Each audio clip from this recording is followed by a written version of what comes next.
Imagine you are a painter in Florence in the year 1470. You have real talent. You can see it in every brushstroke. But you have no money. You can't buy paint. You can't rent a studio. You can't eat. Then one morning, a man knocks on your door. He is not a king. He is not a priest. He is a banker, and he says, "I will pay for everything. Paint what you want. Make it beautiful." That painter could have been Botticelli, or Leonardo da Vinci, or Michelangelo. And that banker? He was almost certainly connected to one family, the Medici. Here's the question that I keep coming back to. Did the Renaissance happen because human beings suddenly became more creative?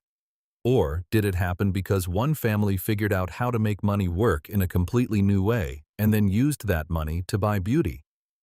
The answer changes everything you think you know about art, about power, and about business. Welcome to Michael's Mindcast. Let's get into it. The Medici family started in a small town north of Florence called Mugello. Their name actually comes from the Italian word for doctors, Medici. Though by the time the family became famous, they had nothing to do with medicine. They were merchants, traders, money people. For most of the 1300s, they were successful, but not remarkable. Florence had dozens of wealthy merchant families. The Medici were just one of them. That changed with one man, Giovanni di Bicci de' Medici. Giovanni was born around 1360, and he had an instinct for finance that was almost frightening. In 1397, he founded the Medici Bank in Florence. Now, banks existed before this, but Giovanni built something different. He didn't just store money for clients. He created a system for moving money across borders, converting currencies, and financing trade across the entire Mediterranean world. Here's your first power word, capital. Capital means money or assets that you use to generate more wealth, not money you spend on food or clothes, but money you invest to make more money. Giovanni understood that capital sitting still was capital dying. He kept his capital moving, always working, always earning. Within a decade, the Medici Bank had branches in Rome, Venice, Geneva, and London. They weren't just a Florentine bank anymore. They were an international financial network.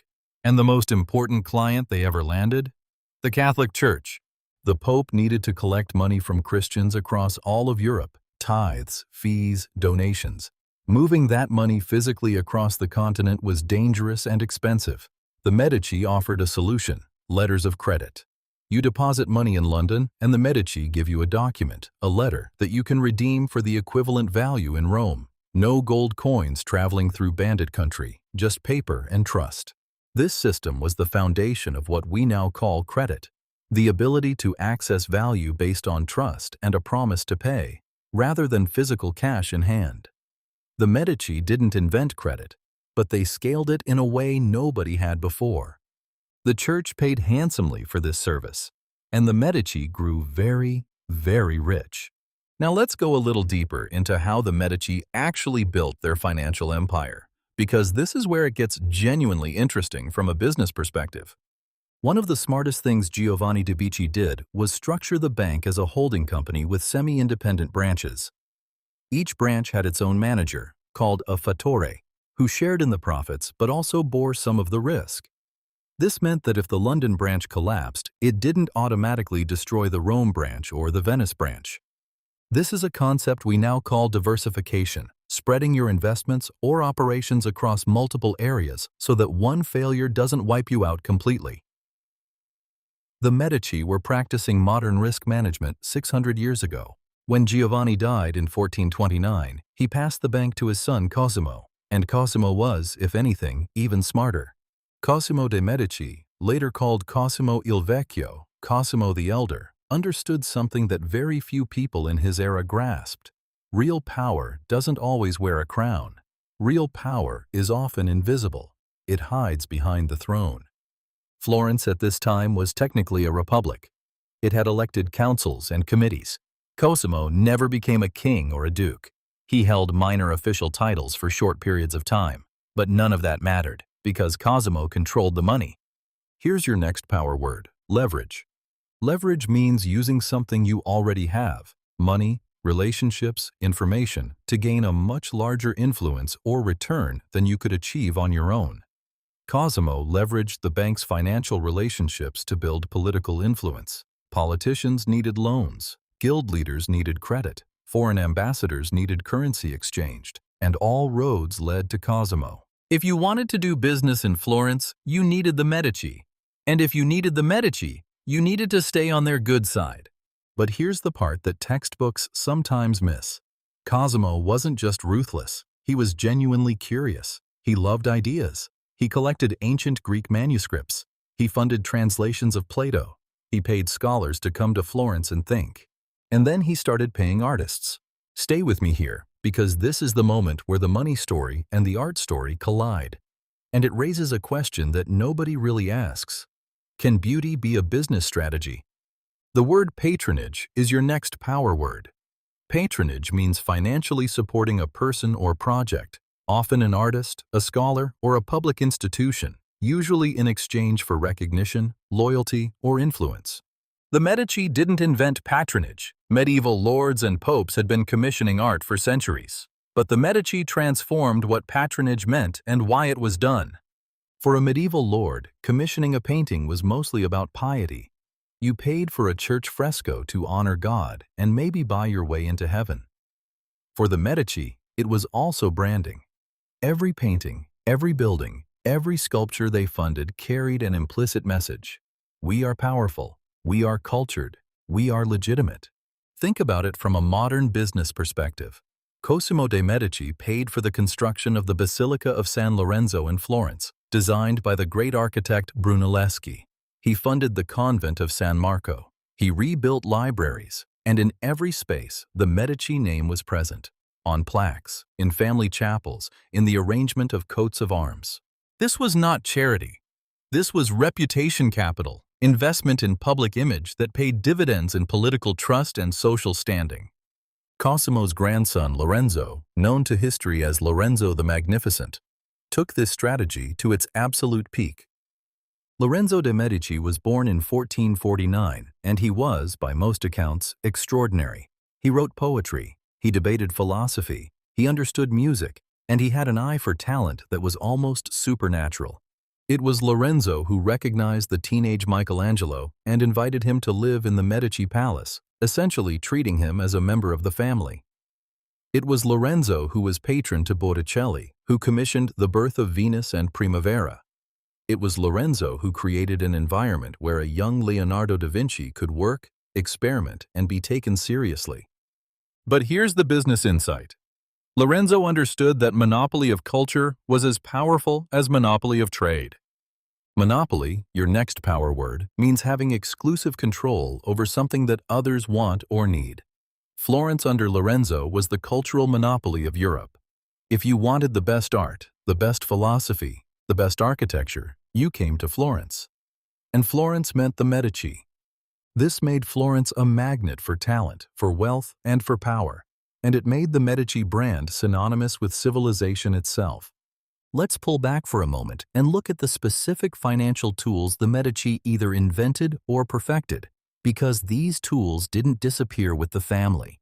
They became the foundation of the modern global economy. Compound interest. This is perhaps the most powerful concept in all of finance, and the Medici used it expertly.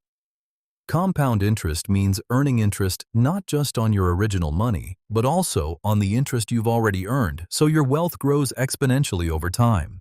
Albert Einstein reportedly called it the eighth wonder of the world. The Medici just called it business, letters of credit and bills of exchange. We touched on this earlier, but it deserves more attention. By creating trusted financial documents that could be redeemed across borders, the Medici essentially created a prototype of the international banking system. They solved one of the biggest problems in medieval commerce. How do you move value safely across long distances? Collateral-based lending. Here's another power word: collateral. Collateral is something valuable that you promise to give a lender if you can't repay your loan. The Medici formalized the use of collateral in lending, making credit more accessible and more secure at the same time. Merchants could borrow against their ships, their inventory, their land. This unlocked enormous amounts of economic activity. The holding company structure. As we discussed, Cosimo's restructuring of the bank into semi-independent branches with shared profit and risk was genuinely revolutionary. It protected the whole from the failure of any one part, and it created accountability at every level. Now, here's a word that ties all of this together: liquidity. Liquidity means how easily you can convert your assets into cash, or how easily money is flowing through an economy. The Medici, by creating reliable credit and currency exchange systems, massively increased the liquidity of European commerce. Trade that had been impossible or impractical because of cash constraints suddenly became possible. And when trade flows, wealth flows. The Renaissance didn't happen because Italians were suddenly better at painting. It happened because Florence had more liquidity, more freely flowing capital than anywhere else in Europe, and that capital went looking for things to fund. Art was one of the best investments available. But here's the part of the story that most people never hear, the part about what happened when the money ran out. Because even the most powerful financial dynasty in history made catastrophic mistakes. And the way it ended tells us something important about power, overreach, and the fragility of even the greatest systems. The last word I want to give you is dynasty. A dynasty is a succession of powerful leaders from the same family, a line of rulers or business leaders who pass their power from generation to generation. The Medici were, for over a century, one of the most successful dynasties in human history. But dynasties have a weakness. The talent doesn't always pass down with the name. Lorenzo the Magnificent died in 1492, the same year Columbus sailed to America, which tells you something about how much the world was changing. His son Piero inherited the bank and the political influence. But Piero had none of his father's instincts. When the French King Charles VIII invaded Italy in 1494, Piero panicked and made humiliating concessions without consulting Florence's other leaders. The city turned on him. The Medici were expelled. The bank, already weakened by decades of risky loans, including enormous sums lent to European kings who never fully repaid them, collapsed not long after. This is a lesson that still applies today. Over-leverage kills. The Medici had used their financial leverage brilliantly for decades, but when they began lending to kings for political reasons rather than sound financial ones, they were extending credit without adequate collateral to borrowers with the power to simply refuse to pay. It's the same mistake that has brought down banks in every century since. The Medici did return to Florence eventually. In the 1500s, a new generation of Medici became Dukes of Florence and then Grand Dukes of Tuscany. Two Medici women, Catherine and Marie, became Queens of France. Two Medici men became Pope. As a political dynasty, they survived for another 2 centuries. But the bank, the engine that had built everything, never recovered its former power. So what do we take from all of this? The Medici story is not just a history lesson. It's a masterclass in how financial innovation creates cultural transformation. It's a reminder that the things we consider pure, art, philosophy, beauty, are never completely separate from economics. Someone always pays, and the people who control the money shape the world. Giovanni de' Medici built a bank on the insight that capital needs to move. Cosimo expanded it through diversification and leverage. Lorenzo turned it into cultural monopoly, funding a golden age of human creativity that we are still living off today, in museums and universities and concert halls from Florence to New York. But they also show us the limits. No dynasty is immortal. No financial system survives bad decisions forever. The same leverage that builds empires can collapse them. Here's the thought I want to leave you with. We tend to think of art and money as opposites, that true creativity is somehow corrupted by commerce. But Florence in the 1400s suggests something different. It suggests that when money is managed with intelligence and directed with vision, it doesn't corrupt creativity, it unleashes it. The question isn't whether money and culture mix. They always do. The question is, who's doing the mixing and what do they care about? The Medici cared about beauty. They cared about ideas. They cared about power, yes, but they understood that lasting power comes from building something the world genuinely values.